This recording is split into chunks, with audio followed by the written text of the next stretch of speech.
Halo, selamat jumpa kembali dengan kami di channel pembelajaran IPA. Jangan lupa adik-adik untuk subscribe dan like sehingga nanti bisa melihat video-video pembelajaran selanjutnya.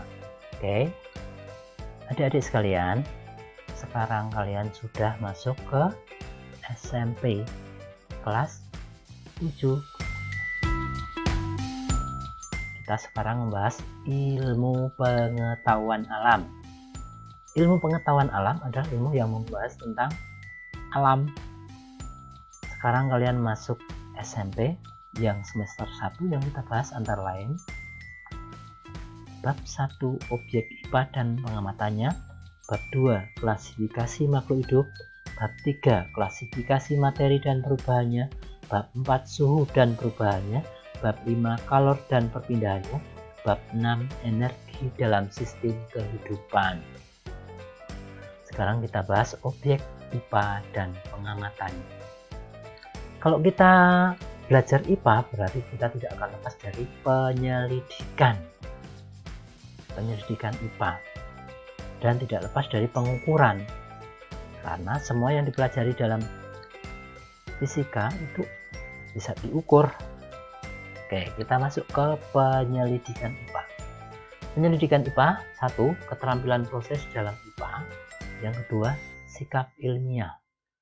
Keterampilan proses dalam IPA meliputi A. Keterampilan proses sains dasar atau basic skill, meliputi keterampilan mengamati, keterampilan mengelompokkan atau mengklasifikasi, keterampilan memprediksi, keterampilan menyimpulkan atau membuat inferensi, keterampilan mengkomunikasikan. Yuk kita lihat. Mengamati yang pertama, yang kedua mengklasifikasi, yang ketiga memprediksi, yang keempat menyimpulkan atau inferensi, yang kelima mengkomunikasikan. Oke, cukup jelas.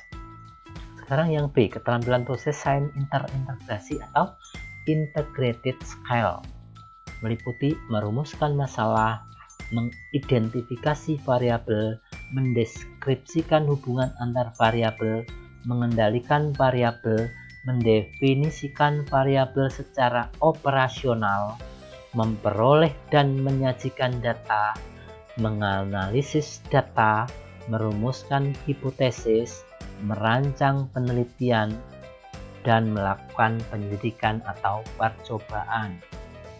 Ini keterampilan prosesnya ya. Dibaca lagi nanti. PowerPoint-nya akan saya kirim. Sikap ilmiah meliputi 1. Mampu membedakan antara opini dan fakta. Opini itu hanya pendapat ya. Kalau fakta itu faktual atau kenyataan. Berikutnya, berani mencoba,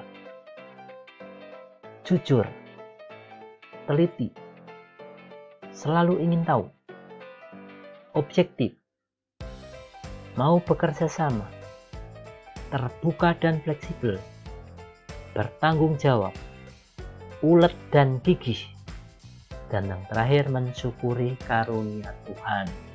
Dihafalkan ya adik-adik, ini ada sikap-sikap ilmiah, ada 11 ya. 1, 2, 3, 4, 5, 6, 7, 8, 9, 10, 11. Oke.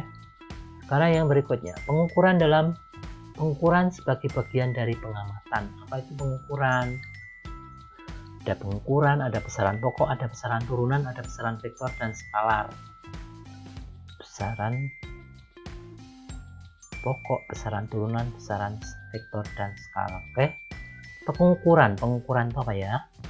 Mengukur adalah kegiatan suatu besaran yang diukur dengan besaran sejenis yang dipakai sebagai satuan. Misalnya panjang diukur dengan meteran, satuannya meter. Sekarang apa itu satuan-satuannya? Satuan baku dan tidak baku,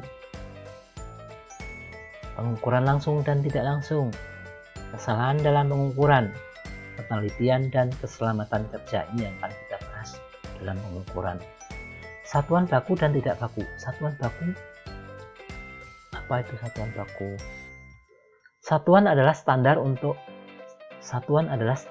ukuran dari suatu besaran.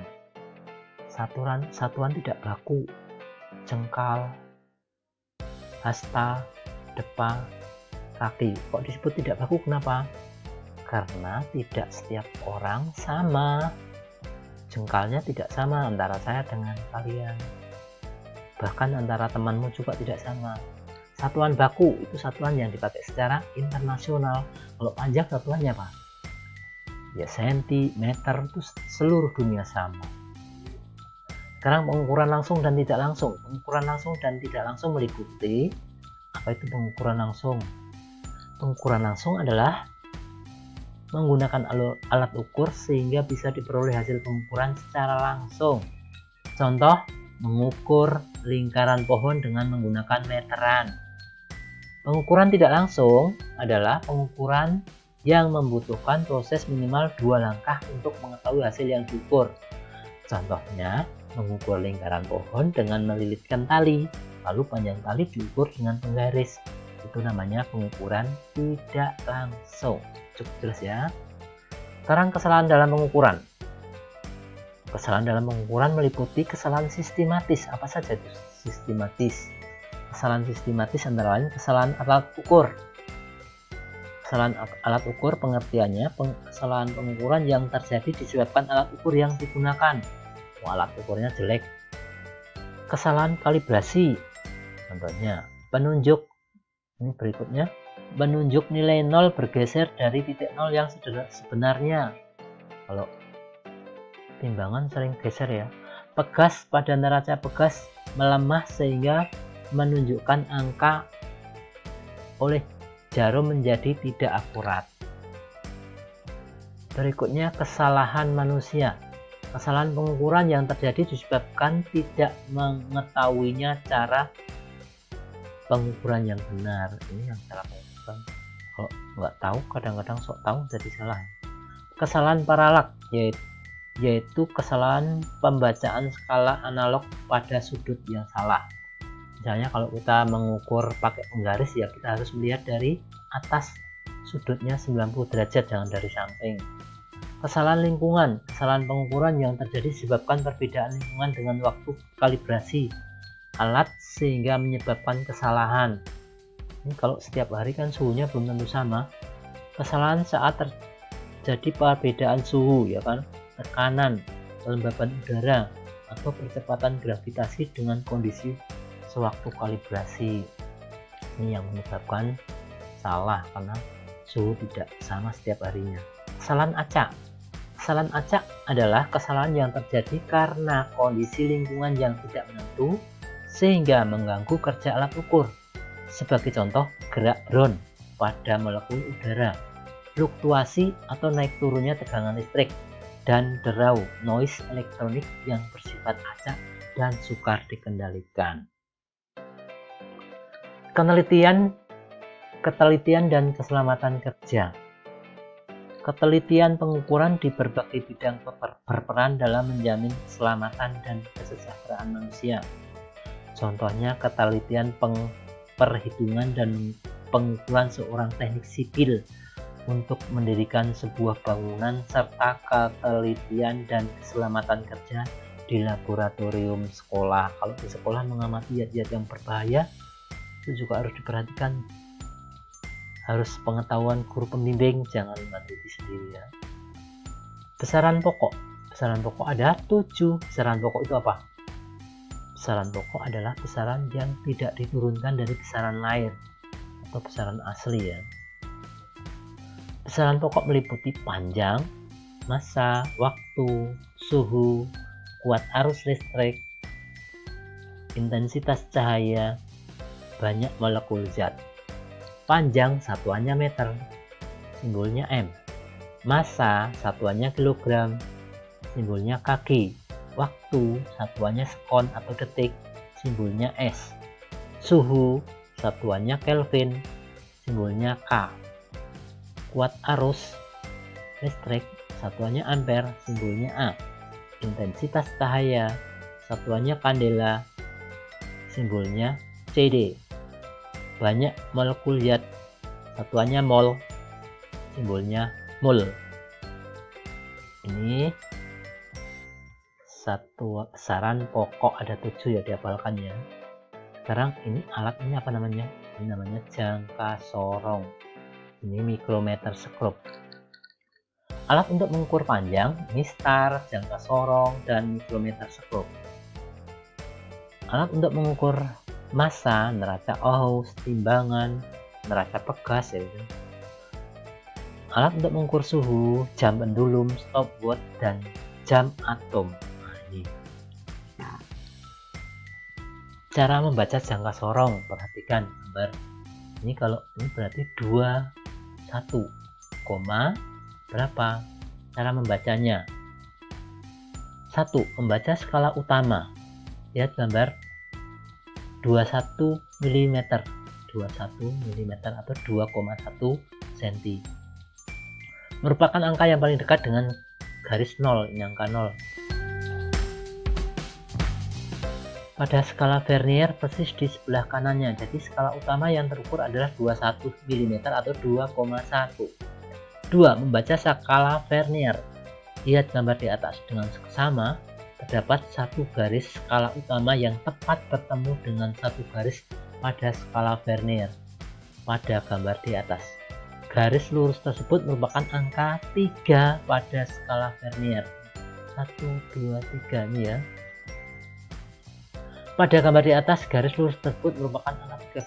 Jadi, skala Vernier yang terukur adalah 0,3 mm atau 0,03 cm. Jadi, hasil pengukurannya adalah 21 mm ditambah 0,3 mm sama dengan 21,3 mm atau 2,13 cm. Ini mikrometer skop. Oke, besaran turunan. Besaran turunan ada banyak: luas, volume, konsentrasi, laju pertumbuhan, frekuensi, denyut nadi, produktivitas lahan pertanian, dan sebagainya. Cara mengukur benda yang bentuknya tidak teratur menggunakan ini namanya apa ini? Gelas ukur ya. Ini gelas perpancuran. Kalau diisi batu, airnya nanti akan tumpah. Nah, tumpahnya di sini. Nah, volume air ini sama dengan volume batu. Jadi, volume batu adalah sebesar volume ya cair yang dipindahkan. Oke, cukup jelas. Sekarang besaran vektor dan skalar. Besaran vektor adalah besaran yang memiliki nilai atau besar dan arah. Contohnya kecepatan, perpindahan, gaya, dan percepatan. Besaran skalar adalah besaran yang hanya memiliki nilai besar tetapi tidak memiliki arah. Contohnya volume, massa, waktu, dan jarak.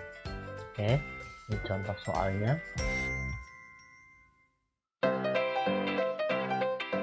Dalam ilmu astronomi, jarak dinyatakan dalam satuan astronomi.